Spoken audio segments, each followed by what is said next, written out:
जय जिनेन्द्र सभी को। अपन स्टोर कक्षा करते हैं मंगलाचरण। यस्य स्वयं प्रभावाति प्रभावे कृष्ण कर्मणः तस्मै संज्ञान रूपाय नमोस्तु परमात्मने। नमोस्तु परमात्मने। यह इष्टोपदेश नामक ग्रंथराज है। इसकी रचना आज से लगभग 1500 वर्ष पूर्व आचार्य पूज्यपाद स्वामी ने संस्कृत भाषा में की है। इसमें मात्र 51 श्लोक हैं और उनमें से हम 13 श्लोक पढ़ चुके हैं। आज हम 14 नंबर का श्लोक पढ़ेंगे। इससे पूर्व जो हमने 13 नंबर का श्लोक पढ़ा था उसमें ये बात बताई गई थी कि जिस प्रकार साम ज्वर वाला व्यक्ति घी का सेवन करके या घी का लेप करके अपने को स्वस्थ मानता है, जबकि उससे स्वस्थ होता नहीं है बल्कि और तकलीफ बढ़ जाती है, उसी प्रकार धनादि से अज्ञानी जीव संसार में अपने को सुखी मानता है, जबकि धनादि से जीव सुखी होता नहीं है बल्कि उसका दुख और बढ़ जाता है। क्योंकि धन के अर्जन में दुख, धन के संरक्षण में दुख और धन के व्यय में भी, नाश में भी दुख ही है। पहली बात तो धन का कमाना बहुत मुश्किल है, मुश्किल से कमाया जाता है, बहुत कष्ट से कमाया जाता है। फिर उसकी रक्षा करने में बहुत दुख है, उसको रक्षा करना बहुत मुश्किल है धन की। और उसके बाद जब उस धन का नाश हो जाता है, व्यय हो जाता है, तो उसमें भी दुख है। आए दुखम व्यय दुखम। जिस धन के आने में भी दुख है, जिस धन के जाने में भी दुख है, ऐसे धनादि से जीव अपने को सुखी मानता है तो यह उसकी भारी भूल है, उसकी मिथ्या मान्यता है। वास्तव में धनादि से जीव सुखी नहीं होता है, संपत्ति से सुखी नहीं होते हैं। संपत्ति भी विपत्ति के समान ही है। यह बात जब पिछले श्लोक में कही गई 13वें में, तो शिष्य ने यह प्रश्न पूछा कि महाराज यदि ऐसी बात है, संपत्ति धनादि में भी सुख नहीं है, वो भी आपत्ति का कारण है, वो भी विपत्ति का कारण है, वो भी दुख का कारण है, यदि ऐसी बात है तो फिर जीव इस बात को समझ क्यों नहीं पाते, संपत्ति को छोड़ क्यों नहीं देते? प्रश्न समझ में आया? प्रश्न समझ में आएगा तो उसका उत्तर पढ़ने में भी मजा आएगा। आज जो 14वां श्लोक है उसमें इस प्रश्न का उत्तर दिया जाएगा। किस प्रश्न का? कि महाराज आप ये कह रहे हो कि संपत्ति भी विपत्ति के समान दुखदाई है, धनादि से भी सुख नहीं मिलता, धनादि में भी दुख ही है। यदि ऐसी बात है तो फिर लोग धनादि को छोड़ क्यों नहीं देते हैं? धनादि में दुख है तो लोग समझ क्यों नहीं पाते हैं कि धनादि में दुख है, और फिर धनादि को छोड़ते क्यों नहीं है, उसी को जोड़ने में क्यों लगे रहते हैं? ये प्रश्न है शिष्य का, और उसका बहुत ही मार्मिक उत्तर इस 14वें श्लोक में बताया जाएगा। देखिए, ग्रंथ अपने आप में बहुत ही अनूठा है, नीति शास्त्र का ग्रंथ भी कह सकते हैं। लौकिक अन्य जैनों के अलावा अजैन हर किसी के लिए रुचिकर है। बिल्कुल इहलोक और परलोक सुखदाई मार्ग बताने वाला यह ग्रंथ राज है। सबसे छोटा छंद होता है अनुष्टुप, ऐसे सबसे छोटे छंद में इसकी रचना हुई है। मात्र 51वां एक श्लोक अलग है छंद, बाकी 50 श्लोक एक ही छंद में है। हम लोग आत्मानुशासन पढ़ रहे थे तो वहां छंद जल्दी जल्दी बदल रहे थे, कभी श्रगधरा आ रहा था, कभी शार्दूल विक्रीडित आ रहा था, कभी वसंत तिलका आ रहा था, कभी मंदाक्रांता आ रहा था। वहां नाना प्रकार के छंद आ रहे थे, लेकिन यहाँ पूरे 50 श्लोक एक ही छंद में है। अनुष्टुप, और वो सबसे छोटा छंद होता है संस्कृत का, और उतने छोटे छंद में बात भी कहना, उदाहरण भी देना, ये पूज्यपाद स्वामी के बस की ही बात है। गागर में सागर भर दिया है उन्होंने। पूज्यपाद कितने महान आचार्य, देवनंदी नाम था उनका। बुद्धि तीव्र होने से उन्हें जिनेंद्र बुद्धि कहते थे, लेकिन महानता ऐसी कि लोग उनका नाम लेने में संकोच करते थे। क्या नाम लें, बड़े आदमी का नाम कौन लेवे बताओ। तो ऐसे महान धुरंधर आचार्य का नाम लेने में लोग संकोच करते थे, इसलिए पूज्य पाद, पूज्य पाद मतलब, पाद मतलब चरण, चरण जिनके पूज्य है। तो कौन से महाराज, कौन से आचार्य, बोले वो पूज्य पाद जिनके चरण पूज्य है। नाम के नाम हम नहीं ले सकते, आदमी का नाम लेने का साहस नहीं। पूज्यपाद उनका नाम नहीं है, नाम तो उनका क्या है, देवनंदी। दूसरा, बुद्धि की प्रकर्षता के कारण लोग उनको बोलते थे जिनेंद्र बुद्धि। नाम तो असली तो देवनंदी है, लेकिन लोग उन्हें पूज्यपाद, ऐसा होता है ना, महाराज जी आते हैं तो लोग पूछते, बोलते क्या बोलते हैं, महाराज श्री आए, महाराज श्री। अब महाराज श्री बोलेंगे ना, महाराज जी बोलेंगे, नाम नहीं बोलते। क्यों? कि महान है ना, उनका नाम कैसे लिया जाए बोले। तो इसलिए यहाँ पर भी पूज्य पाद ऐसा उनका नाम नहीं है, ये उनका सम्मान सूचक है।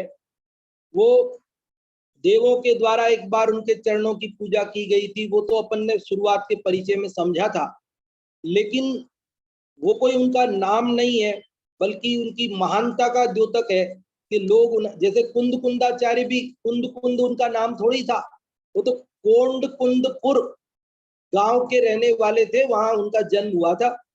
तो बोलते थे कोंड कुंदपुर के आचार्य, कोंड कुंदपुर के आचार्य। और कोंड कुंदपुर के आचार्य, वो क्या होता है, शब्द घिसते रहते, छोटे होते रहते, इतना बड़ा कौन बोले। तो कोंड कुंदपुर के आचार्य घिसते घिसते कुंद कुंदाचार्य हो गया। कुंद कुंदाचार्य, कोंड कुंदपुर के आचार्य, वो क्या हो गया, कुंद कुंदाचार्य। यहाँ पर जो पूज्यपाद स्वामी आज इस 14वें श्लोक में किस प्रश्न का उत्तर देने वाले हैं, मैं प्रश्न आप लोगों से पहले सुनना चाहता हूं। एक बार फिर से मैं प्रश्न बोलता हूं, आप भूल भी गए हो कदाचित, सुनो वापस। पिछले श्लोक में बात बताई थी कि संपत्ति भी विपत्ति का कारण है, धनादि में सुख नहीं है, धनादि भी दुख के कारण है, धनादि के आने में भी दुख है, धनादि के जाने में भी दुख है, और धनादि आता भी मुश्किल से है, और धनादि जाता ही है, उसका नाश तो होना ही है, उसका रक्षण करना असंभव है। ऐसे धनादि से जब सुख नहीं है, उसमें दुख है, तो शिष्य का प्रश्न है कि महाराज यदि ऐसी बात है कि विपत्ति का कारण है संपत्ति भी, तो लोग संपत्ति को, धनादि को छोड़ते क्यों नहीं है, धनादि को जोड़ते ही क्यों है, छोड़ते क्यों नहीं है, ये प्रश्न है। अब आप लोगों में से जो भी प्रश्न बता सकते हैं वे रेज हैंड करें। पहले मैं आप लोगों से प्रश्न सुनना चाहता हूं, फिर अपन उसके उत्तर को अब पढ़ते हैं। प्रश्न सुनाने के लिए नीलम जी आपको अनम्यूट किया है, आप बताएं प्रश्न क्या है। सभी को जय हिंद। इसमें शिष्य आचार्य देव से यह प्रश्न करता है कि जो पहले श्लोक में बताया कि धन को अर्जित करना, धन का संरक्षण करना, सभी को उसमें बहुत परेशानी आती है। तो फिर इस श्लोक में शिष्य पूछता है कि जब धन अर्जन करने में इतनी दिक्कत है, उसकी सुरक्षा करने में इतनी दिक्कत है, तो भी फिर लोग धन को छोड़ते क्यों नहीं है, क्या कारण है? इसका उत्तर इस श्लोक में बताएंगे। आज नीलम जी आपने प्रश्न बताया, अब अपन उत्तर पढ़ते हैं। देखिए 14वां श्लोक आप सभी की स्क्रीन पर आ रहा है। 14वां श्लोक पढ़ते हैं, संस्कृत से और हिंदी से, दोनों से पढ़ते हैं। विपत्तिमात्मनो मूढ़ः परेशामिव नेक्षते दह्यमान मृगाकीर्ण वनांतर तरुस्थवत् कष्ट अन्य के देखता पर अपनी सुधना तरु पर बैठा नर कहे हिरण जले वन मान। क्या कह रहे हैं आचार्य पूज्यपाद स्वामी इस श्लोक में? तो कहते हैं विपत्तिम, विपत्तिम अर्थात विपत्ति को, आपत्ति को, आत्मनो, आत्मनो मतलब अपनी, आत्मनो मतलब आत्मा की अपनी, विपत्तिम आत्मनो अपनी आपत्ति को, मूढ़, मूढ़ मतलब मूर्ख व्यक्ति, मोही व्यक्ति, अज्ञानी व्यक्ति, परेशान इव दूसरों की तरह, नेक्षते नहीं देखता, नेक्षते मतलब ना ईक्षते, ना मतलब नहीं, ईक्षते मतलब देखता। वीक्षा परीक्षा होता है ना, परीक्षा, चार परी मतलब चारों ओर से, ईक्ष मतलब देखना, चारों ओर से परखना, देखना, तो न ईक्षते नहीं देखता। देखो जो मूढ़ है, जो अज्ञानी व्यक्ति है, वह परेशान दूसरों की आपत्ति तो देखता है, लेकिन दूसरों की आपत्ति की तरह आत्मनो विपत्तिम नेक्षते, अपनी विपत्ति को नहीं देखता। अज्ञानी व्यक्ति की क्या आदत होती है, क्या दशा होती है कि वो दूसरों की आपत्ति को तो देख लेता है, लेकिन अपनी आपत्ति को नहीं देख पाता। समझ में आई बात आपको? मूढ़ा, मूर्ख व्यक्ति, अज्ञानी व्यक्ति, मोही व्यक्ति, परेशान इव दूसरों की तरह, आत्मनो विपत्तिम नेक्षते अपनी विपत्ति को नहीं देखता। किस प्रकार? तो उदाहरण दिया है। क्या उदाहरण दिया है? दह्यमान मृगाकीर्ण वनांतर तरुस्तवत्। क्या उदाहरण दिया?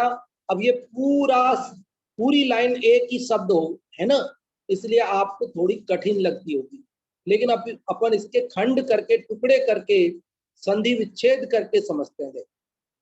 दह्यमान, दह्यमान मतलब जलता हुआ, दह्यमान मतलब जलता हुआ, जलते हुए, मृगाकीर्ण, मृग आकीर्ण, मृग मतलब हिरण, वैसे मृग का अर्थ हिरण अपन सामान्य करते हैं, वैसे मृग का अर्थ हिरण नहीं होता, मृग का अर्थ होता है पशु, मृग का अर्थ होता है पशु। तो जो जितने भी जंगली पशु है वे सब मृग है। सामान्य रूप से हिरण भी करते हैं अपन, क्योंकि लोग प्रचलित शब्द मृग का अर्थ हिरण चल गया, लेकिन वास्तव में जितने भी जंगल के पशु है, भले वो शेर हो, खरगोश हो, सब हाथी हो, सब मृग है, हिरण तो है ही, सभी है। तो दह्यमान मतलब जलते हुए, मृगाकीर्ण, मृग मतलब पशुओं से आकीर्ण, आकीर्ण मतलब घिरा हुआ, आकीर्ण मतलब चारों ओर से, आकीर्ण घिरा हुआ, चारों ओर से। वनांतर, वनांतर मतलब वन, वन मतलब जंगल, उसमें अंतर मतलब भीतर, मध्य में, वनांतर मतलब वन के मध्य में। तरुस्थवत, तरुस्थवत, तरु, तरु मतलब वृक्ष, वृक्ष पर स्थ मतलब स्थित, वत मतलब की तरह। समझ में आया? फिर से देखिए, दह्यमान अर्थात जलते हुए, मृगाकीर्ण अर्थात हिरणों से जलते हुए, हिरणों से जलते हुए पशुओं से घिरे हुए, वनांतर वन के मध्य में, तरुस्तवत वृक्ष पर स्थित व्यक्ति की तरह अज्ञानी व्यक्ति दूसरों की आपत्ति तो देखता है, लेकिन अपनी आपत्ति नहीं देखता। देखो आप इसको चित्र काव्य भी कह सकते हैं हम, चित्र काव्य। ये पढ़ करके एक बढ़िया चित्र बन सकता है, इस श्लोक का एक चित्र बन सकता है, नहीं बन सकता है? कोई अच्छा चित्रकार होगा ना, पेंटिंग में होशियार होगा, वो इसका एक चित्र बना सकता है। कैसे चित्र बनेगा कि एक जंगल है, वन, उस जंगल में चारों ओर आग लगी है, चारों ओर दावानल, जंगल की आग को क्या बोलते हैं, दावानल। अभी गर्मी तेज पड़ रही है ना, तो इस गर्मी ऋतु में इस सामान्यतया इन दिनों में विशेष रूप से जंगलों में आग लग जाया करती है, दावानल। हमारे यहाँ उदयपुर में तो आसपास कई जगह पर आए दिन जंगलों में आग लगने की घटना के समाचार आते रहते हैं। अभी कल ही 6 दिन से केवड़े की नाल के जंगल में आग लग रही थी, जिसके अंदर कई बीघा भूमि में जो जंगल था वो जल गया, और उसमें छोटे से बड़े अनेकों जीव जल गए। अभी कुछ दिनों पूर्व सरिस्का जंगल की आग की खबर आप सब लोगों ने सुनी होगी, क्योंकि वो खबर तो बहुत ज्यादा प्रसिद्ध हो गई थी। क्योंकि एक तो सरिस्का जो वन है वो अभयारण्य, बाघ अभयारण्य के रूप में प्रसिद्ध है, और दूसरा उसी समय वो जो प्रसिद्ध सेलिब्रिटी है ना, वो वहां घूमने के लिए आई थी, आप जानते हैं, है ना, सचिन तेंदुलकर जी की धर्मपत्नी वहां घूमने आई थी, और उस दौरान वहां पर जंगल में आग लगी थी। तो वो समाचार विशेष रूप से समाचारों में प्रसारित हुआ, तो आप सबको ये मालूम। तो जंगल में आप कल चारों ओर क्या है, आग लगी है, जिसमें बड़े बड़े दरख्त, पुराने पुराने सैकड़ों वर्ष पुराने बड़े बड़े कोई बरगद के पेड़, पीपल के पेड़, नीम के पेड़, हरे भरे पेड़, और जल करके एकदम भस्म राख हो जाते हैं। और उसमें बड़े बड़े हाथी जैसे जानवर और छोटे चींटी आदि की तो क्या गिनती है, ऐसे असंख्यात जानवर जलकर नष्ट हो जाते हैं। तो चारों ओर जिस जंगल में आग लगी है और बीच में एक पेड़ है, अब एक व्यक्ति उस पेड़ पर चढ़ गया, और पेड़ पर चढ़ करके वो ऊपर से देख रहा है, चारों तरफ देख रहा है। और क्या देख रहा है चारों तरफ, अरे इधर आग लग गई, पूर्व दिशा में आग लगी है, और इस आग में इतना बड़ा हाथी जल गया। उधर उत्तर में नजर करता है, अरे इधर इधर इधर भी आग लग रही है, देखो वो शेर जल गया। उधर दक्षिण में भी आग लगी है, पश्चिम में भी, चारों ओर वो देखता है, बोले ये हिरण जल गया, वो जल गया, देखो ये जल गया, इतना बड़ा पेड़ जल गया, देखते ही देखते जल गया, 1 सेकंड में ही जल गया, राख हो गया, ये तो कितनी भयानक आग है। इस प्रकार वह चारों ओर देखता है, चारों ओर जलते हुए पशु पक्षियों को, पेड़ों को, हिरणों को देखता है, और ये विचार नहीं कर पाता कि ये चारों ओर से जो आग बढ़ी चली आ रही है, इस वन के बीच के पेड़ पर मैं खड़ा हूं, ये आग घिरती हुई मैं इस पेड़ को भी जला देगी, और मैं भी जल करके भस्म हो जाऊंगा इस आग में, ये नहीं सोच पाता। उसकी दृष्टि पूरब पश्चिम उत्तर दक्षिण चारों ओर जलते हुए आग को तो देखती है, जलते हुए जानवरों को देखती है, लेकिन आखिरकार इस आग में जिस पेड़ पर मैं खड़ा हूं वो पेड़ भी जल जाएगा और मैं भी जल जाऊंगा, ऐसा वह नहीं विचार कर पाता है। बंधुओं, यही दशा आपकी और हमारी भी हो रही है। क्या हो रही है कि हम दूसरों की विपत्ति तो देख रहे हैं, उस धनवान को धन के कारण ये आपत्ति आ गई, उसको ये आपत्ति आ गई, उसको ये आपत्ति आ गई, लेकिन उस धनादि के कारण मेरे ऊपर भी आपत्ति आने वाली है, आ सकती है, उसका हम विचार नहीं कर पाते। पिछले श्लोक में कहा था ना, धनादि सुख के नहीं दुख के कारण है। तो शिष्य का प्रश्न था कि धनादि यदि दुख के कारण है तो लोग छोड़ते क्यों नहीं, वे समझ क्यों नहीं पाते। तो उन्होंने कहा कि जिस प्रकार जलते हुए जंगल के बीच में पेड़ पर स्थित व्यक्ति चारों ओर जलते हुए जानवरों को तो देखता है, उनकी तकलीफ को तो देखता है, लेकिन मेरे ऊपर ये तकलीफ आने वाली है ये नहीं देख पाता। बस उसी प्रकार धनादि के कारण अन्य लोगों पर जो आपत्ति आती है उसके समाचार रोज अखबारों में हम पढ़ते हैं, रोज समाचारों में हम सुनते हैं, रोज लोगों के मुख से सुनते हैं, आज ये हो गया, आज वो हो गया, आज उसका धन लूट लिया, आज उसके बेटे का अपहरण कर लिया, आज ये हो, रोज हम समाचार सुनते हैं। लेकिन ये धनादि के कारण मेरे ऊपर भी आपत्ति आ जाएगी, मैं भी लुट जाऊंगा, मैं भी पिट जाऊंगा, मैं भी दुर्घटना का शिकार हो जाऊंगा, ये हम नहीं सोच पाते, इसलिए नहीं छोड़ते, इसलिए जोड़ने में लगे रहते हैं। प्रश्न का उत्तर समझ में आया? आप में से कोई एक बार प्रश्न का उत्तर बताओ, फिर आगे बढ़ूंगा। हाँ जी, फिर और चर्चा करेंगे। केवल प्रश्न का उत्तर चाहिए हमें। पहले प्रश्न भी दोहराओ एक जना, और फिर उसका उत्तर बताओ। 2 जनों को ये चांस मिलेगा, एक बार प्रश्न बताने का एक जने को और एक जने को उत्तर बताने का, फिर इसकी चर्चा और करेंगे। हाँ जी, आप में से जो भी प्रश्न और बोलना चाहते हैं वे रेज हैंड कर सकते हैं, और अभी जो रेज हैंड हुए हैं उनमें और भी कोई करना चाहते हैं तो कर सकते हैं। हर्षिता जी, आपको अनम्यूट किया है, आप बताएं। सभी को जय जिनेंद्र। जो प्रश्न था वो ये था कि हमने कल पढ़ा था कि धन का संचय करने में, उसको कमाने में और यहाँ तक कि उसको वापस खर्च करने में भी हमें बहुत कष्ट होता है, बहुत तकलीफ झेलनी पड़ती है। जब हमें इतना उससे दुख मिलता है, इतना हमें परेशानी होती है, तो भी प्रश्न ही उठता है कि हम उस धन का त्याग क्यों नहीं कर देते हैं, हम फिर भी क्यों उस धन के पीछे ही लगे रहते हैं। ये प्रश्न था। हाँ जी, बहुत अच्छा हर्षिता जी, आपने प्रश्न बताया। अब उसका उत्तर जो बताना चाहते हैं वे लोग रेज हैंड कर सकते हैं, और इसका उत्तर सुनते हैं हम। मुन्नी जी, आपसे, आप बताएं। हाँ जी। इसमें आचार्य देव जी कहते हैं कि धन इकट्ठा करने में और खर्च करने में जो सबसे पहली बात तो मोह काम करता है। राग से धन कमाया जाता है, मोह से धन कमाया जाता है, ममता से धन कमाया जाता है।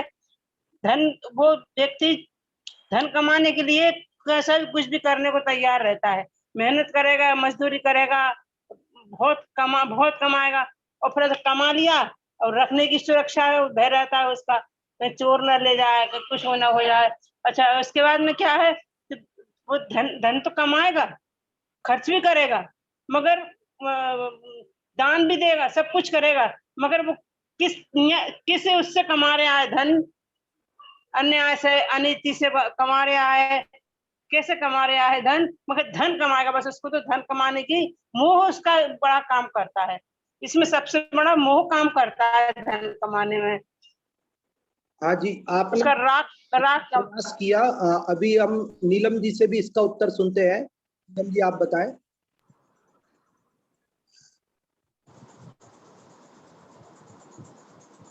इसका जो शॉर्ट में उत्तर तो ये है कि जो दूसरों की विपत्ति के समान ही जो मूर्ख व्यक्ति होता है उसको अपनी विपत्ति नहीं दिखाई देती है, इसलिए वह धन को मतलब नहीं छोड़ पाता है।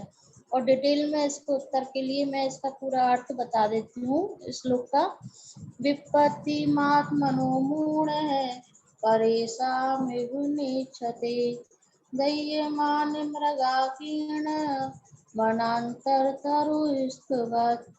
इसमें बताया है कि विपत्ति मात्मनो मतलब अपनी विपत्ति, मूढ़ है मूढ़ व्यक्ति को, परेशा में दूसरे के समान, नेच्छते नहीं दिखती है, धायमान जलते हुए, मृगा कीर्ण मतलब पशुओं से घिरे हुए, वनांतर वन के मध्य में, तरुस्तवत् पेड़ वन के मध्य में स्थित पेड़ के समान। मतलब इस पूरे का अर्थ इस प्रकार है कि जलते हुए पशुओं से घिरे हुए वन के बीच में स्थित पेड़ के समान जो मूर्ख व्यक्ति होता है उसको मतलब दूसरों की विपत्ति के समान अपनी विपत्ति नहीं दिखाई देती है। मतलब इसमें ये बताया गया है कि जैसे जंगल में आग लगी है चारों तरफ और पशु पक्षी सब भयंकर उस आग में जले हुए हैं, लेकिन उस वन के बीच में एक पेड़ है, उस पर एक व्यक्ति बैठा हुआ है, तो वो चारों तरफ आग देख रहा है और ये सोच रहा है कि अरे उधर वो भी जल गया, वो भी जल गया, वो भी जल गया, लेकिन उसको ये नहीं दिखता है कि ये आग बढ़ती हुई मेरी तरफ ही आ रही है और मैं भी इसमें जलकर नष्ट हो जाऊंगा। मतलब दूसरे की विपत्ति तो उसको दिख रही है, लेकिन अपनी विपत्ति नहीं दिख रही है। इसी प्रकार जो धनाढ्य व्यक्ति होता है, उसको धन से कितनी परेशानी है, तो वो सारी परेशानी दूसरों की तो दिखती है, लेकिन अपनी परेशानी नहीं दिखती है, इसलिए वह धन को नहीं छोड़ पाता है। हाँ जी, बहुत अच्छा नीलम जी आपने बताया कि जिस प्रकार जलते हुए जंगल के बीच में पेड़ पर स्थित व्यक्ति चारों ओर जलते हुए हिरणों, पशु पक्षियों, पेड़ों को, अन्य लोगों की तकलीफों को तो देखता है, लेकिन ये तकलीफ मेरे ऊपर आने वाली है ये नहीं देख पाता है। उसी प्रकार संपत्ति से, धनादि से जो दुख है वह अन्य लोगों का तो वह फिर भी देख लेता है, लेकिन अपना नहीं देख पाता है। ये दशा है, इसलिए वह धनादि को नहीं छोड़ पाता है। देखिए, ऐसा होता है ना कि अपन सुनते हैं कि उस धनवान व्यक्ति के यहाँ डाकू अंदर घुस गए, उन्होंने पिस्तौल उनके सीने पर तान दी और उनका निकालो तिजोरी की चाबी, लाओ क्या क्या है सब दे दो, निकालो। और फिर सब उसने दे भी दिया कि ठीक है ले लो आप, लेकिन हमें हमारी जान बचे। तो जाते जाते उन्हें भी गोली मार गए, उन्हें भी, ताकि वो कहीं पुलिस में कहीं रिपोर्ट नहीं लिखा सके, कहीं वो चोर को पहचान ना सके, डाकू को। इसलिए ऐसी घटनाएं हम रोज सुनते हैं, फिर भी हम तो धन के पीछे भाग रहे हैं। क्यों? हम ये नहीं समझ पा रहे हैं कि जिस प्रकार उस धनिक व्यक्ति के यहाँ डाकुओं ने घुस करके ये हाल किया, उसी प्रकार जब मेरे पास धन बहुत हो जाएगा तो मेरे पास भी डाकू इस प्रकार का करेंगे, कर सकते हैं। उस ओर हमारा ध्यान नहीं जाए और हम धन जोड़ने में लगे। समझ में आती है बातें? रोज हम सुनते हैं कि वो स्कूटर चलाते हुए एक्सीडेंट हो गया, कार चलाते हुए एक्सीडेंट हो गया, पूरा परिवार उसमें काल का ग्रास बन गया। रोज समाचार सुनते हैं, लेकिन उसके बाद जब हम कार चलाते हैं, हम टू व्हीलर चलाते हैं, तब हमें क्या लगता है कि नहीं नहीं मैं तो बहुत होशियार हूँ, मैं तो बहुत, लोग असावधानी से चलाते होंगे, लापरवाही से चलाते होंगे, इसलिए एक्सीडेंट हुआ। मैं तो बहुत सावधानी से चलाऊंगा, मैं तो आगे पीछे अगल में बगल में सब तरफ देख करके, जागरूक रह करके, सतर्क रह करके चलाऊंगा। अब देखो, उनको चलाते चलाते झपकी आ गई, नींद आ रही थी, क्यों चला रहे थे?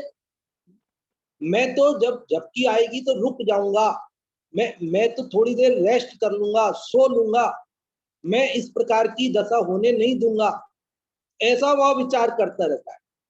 लेकिन क्या होता है, आखिरकार एक दिन उसको भी, अपने को भी झपकी आ ही जाती है, आखिरकार अपना भी ध्यान भंग हो ही जाता है और अपना भी एक्सीडेंट हो जाता है।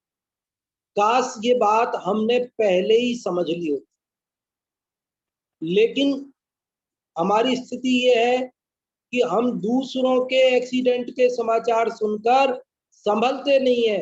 हम ये सोचते हैं मेरे साथ तो ऐसा नहीं होगा। लोगों के साथ अपहरण की, न जाने कैसी कैसी घटनाएं, दुर्घटनाएं रोज सुनते हुए, धनादि के कारण आने वाली आपत्ति को देखते हुए भी क्या करते हैं, हमारे ऊपर भी धनादि के कारण ये आपत्ति आ जाएगी, ऐसा विचार नहीं कर पाते। रोज समाचारों में चेन स्नैचिंग की घटनाएं आती है कि वो बाइक पर दो लड़के आए, काली टी शर्ट पहन रखी थी और वो पल्सर बाइक थी, और आए और वो झपट्टा मारे और चेन लूट कर ले गए। और उसमें चेन तो गई सो गई, और वो गिर गई, उसके गले में खरोंच आ गई, हाथ में फ्रैक्चर हो गया। तो ऐसी रोज घटनाएं सुनते हैं, फिर भी क्या स्थिति बनती है कि हर महिला को, हर माता बहना को क्या लगती है कि मेरे साथ नहीं होगा। वो उन्होंने असावधानी रखी होगी, ध्यान नहीं रखा, पास में बाइक आके रुकी, धीमी हुई, थोड़ा संभल जाना था। हम तो संभल जाएंगे, हम ध्यान रखेंगे, हमारे पास कोई बाइक आके धीमी होगी तो हम सतर्क हो जाएंगे। हमारे साथ ऐसा नहीं होगा। लोगों पर भैया वो मूर्ख नहीं थे, वे भी आप और हमारी तरह सतर्क ही थे, वे भी आप और हमारी तरह ध्यान रखते थे, लेकिन फिर भी घटना हुई, क्योंकि ये धन स्वयं आपत्ति का घर है, संपत्ति विपत्ति का कारण है। धन में धनी नहीं है, धन आदि, धन, स्त्री, पुत्र, मकान, जायदाद, ये सब झगड़े के कारण है। जगत में कहते ही है झगड़े के 3 कारण। झगड़े के कितने कारण बताए दुनिया में? ये कोई जैन दर्शन की बात नहीं है, तो लोक में प्रचलित बात है, सबको मान्य है, सारी दुनिया में ये बात चलती है। कह रहे झगड़े के 3 कारण। कौन कौन से? तो बोले जर, जोरू, जमीन। जर मतलब धन, जोरू मतलब स्त्री, और जमीन। फिर भी हम जर जोरू जमीन के पीछे लगे कि हमारे को ये झगड़े के 3 कारण है, चौथा कोई कारण नहीं दुनिया में। कोई भी झगड़ा दुनिया में हो, युद्ध हो, महायुद्ध हो, उसके पीछे 3 ही कारण है ना, जर, जोरू और जमीन। बोलो रामायण का युद्ध हुआ तो किस लिए हुआ? हो जो इन 3 में से। जोरू स्त्री के कारण, सीता का हरण कर लिया था ना रावण ने, इसीलिए तो इतनी बड़ी लड़ाई हुई। और महाभारत का युद्ध क्यों हुआ? इतना बड़ा युद्ध हुआ, इतने सारे सैनिक मारे गए, क्यों क्यों हुआ ऐसा? तो इन 3 कारणों में से ही मिलेगा ना आपको कारण। तो बोले जमीन, उन्होंने, पांडवों ने, कितने सज्जन थे, उन पांडवों ने कौरवों से ये कह दिया, कोई बात नहीं भाई, तुम यदि हमें आधा राज्य नहीं देना चाहते तो कोई बात नहीं, मत दो, हमें नहीं चाहिए आधा राज्य, लेकिन हमें 5 गांव तो दे दो। हम 5 पांडव हैं तो हमको 5 गांव दे दो, आखिरकार है तो तुम्हारे भाई। तुम आधा नहीं देना चाहते तो कोई बात नहीं, लेकिन हम 5 पांडवों को 5 गांव तो दे दो। लेकिन कौरवों ने क्या कहा? क्या बोले दुर्योधन? क्या बात करते हो, 5 गांव? 5 गांव तो दूर की बात है, हम आपको 5 गज जमीन नहीं देंगे, 5 इंच जमीन नहीं देंगे। बोलो, तब आप और हम कहेंगे कि अरे साहब, फिर तो झगड़ा होना ही था। फिर क्या है? तो झगड़ा होना ही था, तो उस झगड़े का कारण क्या? जमीन, 5 गांव। अरे भाई, जब आपने आधा राज्य नहीं लेना स्वीकार किया कि मत दो आधा राज्य, कोई बात नहीं, मतलब आपने अन्याय को स्वीकार कर लिया। न्याय की बात तो ये थी कि आधा आधा होना चाहिए, लेकिन आपने दुर्योधन के अन्याय को स्वीकार कर लिया अपनी सज्जनता में कि कोई बात नहीं भाई, तुम आधा नहीं देना चाहते, 5 गांव दे दो, चलो। लेकिन मैं आपसे पूछता हूं कि यदि वे 5 गांव नहीं दिए, उन्होंने मना कर दी, चलो हम 5 गांव नहीं देंगे, तो जिनके पास गांव नहीं होते वो क्या जीते नहीं है? आपके और हमारे पास कितने गांव है बताओ? क्या आप और हम भी एक एक गांव के मालिक हैं? नहीं है ना। तो जिनके पास गांव नहीं है, क्या वे जी नहीं पाते हैं? तो उन 5 पांडवों को जब कौरवों ने आधा राज्य नहीं दिया और उन्होंने कहा कोई बात नहीं मत दो, तो 5 गांव नहीं दिए तो भी तो वे शांति से जी सकते थे ना। युद्ध करना कोई जरूरी थोड़ी था, लेकिन युद्ध किया।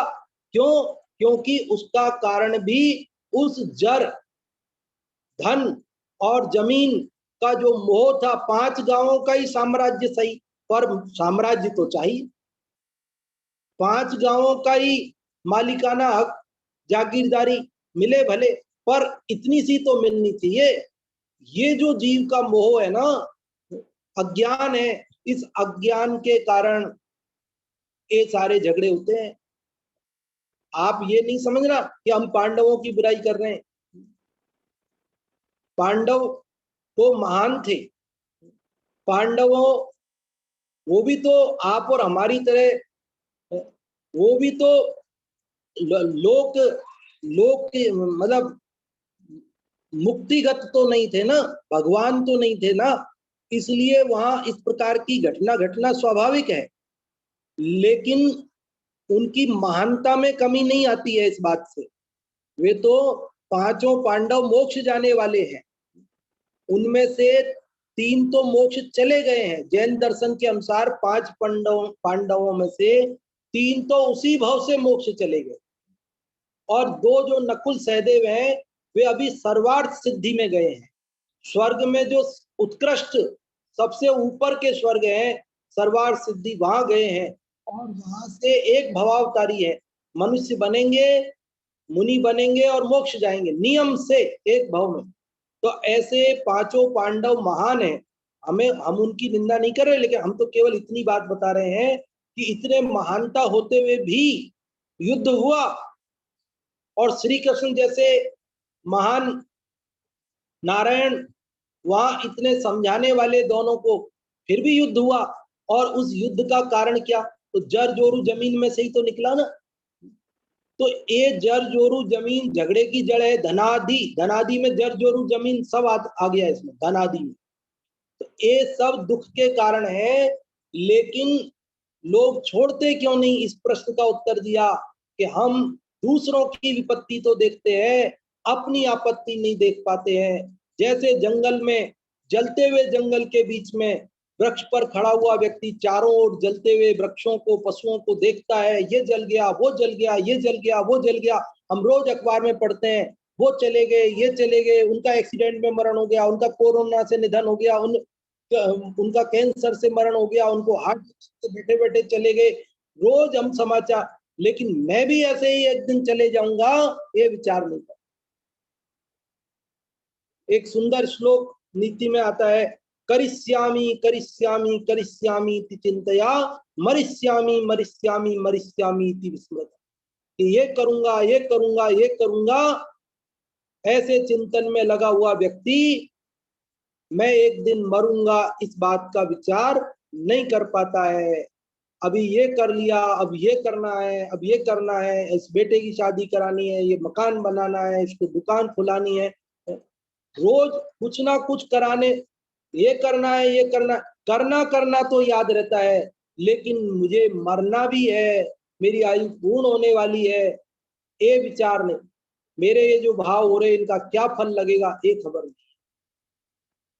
देखो अब समय अपना पूर्णता की ओर जा रहा है, इसलिए बात को समेट लेते हैं। एक जने को या 2 जने को सुन भी लेंगे, थोड़ा सा समय मिलेगा तो। अब अंत में प्रश्न यह उठता है कि वो सबकी विपत्ति देख लेता है, फिर अपनी क्यों नहीं देख पाता? प्रश्न क्या उठता है, जब वो दूसरों की धनादि के कारण आने वाली आपत्ति देखता है, लेकिन मेरे ऊपर धनादि के कारण आपत्ति आएगी ये नहीं देखता है, तो उस नहीं देखने का कारण क्या है? क्यों नहीं देख पाता? आखिरकार क्यों नहीं देख पाता? वो जलते हुए जंगल के बीच में पेड़ पर खड़ा हुआ व्यक्ति दूसरे जानवरों की तकलीफ को समझ रहा है, लेकिन ये तकलीफ मेरे ऊपर आने वाली ये नहीं समझ रहा है। तो प्रश्न उपस्थित होता है कि जब सबकी समझ रहा है तो अपनी क्यों नहीं समझ पा रहा है? तो उसका उत्तर अगले श्लोक में आएगा। देखो ये प्रश्न याद रखना, कल फिर प्रश्न पूछेंगे, फिर उत्तर करेंगे। तो क्या प्रश्न है कि आखिरकार वो सबकी विपत्ति देख रहा है, धनादि के कारण दूसरों पर आने वाले दुखों को देख रहा है, तो अपने ऊपर आने वाले दुख को क्यों नहीं देख पाता है? इस प्रश्न का उत्तर अगले 15वें श्लोक में आएगा, और वो श्लोक अपन कल पढ़ेंगे। अभी जो 4 मिनट बचे हैं वो आप लोगों के लिए है। आप में से कोई कुछ पूछना चाहते हो, बताना चाहते हो, आज की जो इस 14वें श्लोक की चर्चा हुई उसमें से कोई बात जो भी आपको याद रही, अच्छी लगी, वो आप लोगों में से कोई सुनाना चाहते हो, इसका सार बताना चाहते हो, तो आप आमंत्रित हैं रेज हैंड करने के लिए। हाँ जी, जो भी रेज हैंड करेंगे उनमें से ही हम किसी से इसका उत्तर सुनेंगे। हाँ जी, एक रेज हैंड हुआ है, और कोई बताना चाहते हैं तो और भी रेज हैंड कर सकते हैं। हाँ जी, चलो ये हर्षिता जी का रेज हैंड है, हर्षिता जी से ही पूछते हैं। अर्चिता जी आप बताएं। जय जिनेन्द्र, आज हमने ये समझा कि ये जो मनुष्य है, जो हम लोग हैं, वो दूसरों के कष्टों को तो देखते हैं और उनको समझते हैं और उनके लिए दुख मानते हैं, मनाते हैं, पर हम ये नहीं सोचते कि वैसा ही हमारे साथ भी हो सकता है, हमको भी वैसे ही कष्ट हम भोग रहे हैं। मतलब अपने कष्टों की तरफ हमारा ध्यान नहीं जाता, हम उनकी तरफ तो ध्यान देके उनके प्रति तो करुणा करते हैं, पर कभी हम खुद के प्रति करुणा नहीं करते। हम परोपकार तो करते हैं लेकिन कभी अपना उपकार की तरफ हम ध्यान नहीं देते। इसमें उदाहरण के माध्यम से बताया कि जैसे एक वृक्ष पे एक मनुष्य बैठा है और उस पूरे जंगल में आग लग रही है, वो दूर से उस वृक्ष पे बैठ के देख रहा है कि अरे वो पेड़ भी जल गया, अरे वो पशु भी जल गया, ये भी जल गया, वो भी जल गया, पर ये नहीं उसका विचार जाता कि जिस पेड़ पे मैं बैठा हूँ वो भी बस जलने ही वाला है, अभी एक क्षण में वो जल जाएगा और मैं भी इस मृत्यु को प्राप्त हो जाऊंगा, मैं भी जल जाऊंगा। ऐसा वो ध्यान नहीं देता और उसका कुछ प्रयास नहीं करता, उसके लिए बचने का कुछ उपाय नहीं करता। उसी तरह हम भी दूसरों के कष्ट देखते हैं कि इनके साथ अरे वैसा हो गया, ये हो गया, पर हम ये नहीं देखते कि हमारे साथ भी हो सकता है, तो हम उससे बचने का कुछ उपाय करें। तो इसके माध्यम से आचार्य देव ने हमें खुद के प्रति सचेत होने की प्रेरणा दी है और यह कहा है कि हमें खुद के कष्टों की तरफ भी ध्यान देकर उनको दूर करने का प्रयास करना चाहिए। हाँ जी, बहुत अच्छा अर्चिता जी ने इस श्लोक का सार बताया, बहुत बहुत धन्यवाद आपके लिए। और अभी समय होता है पूर्ण अपना, और दूसरी कक्षा नाटक समय सार जी की सुंदर पंडित जय कुमार जी कोटा के द्वारा चलाई जाती है, और उनको आमंत्रित करने के लिए मैं आमंत्रित करता हूँ सुयश भैया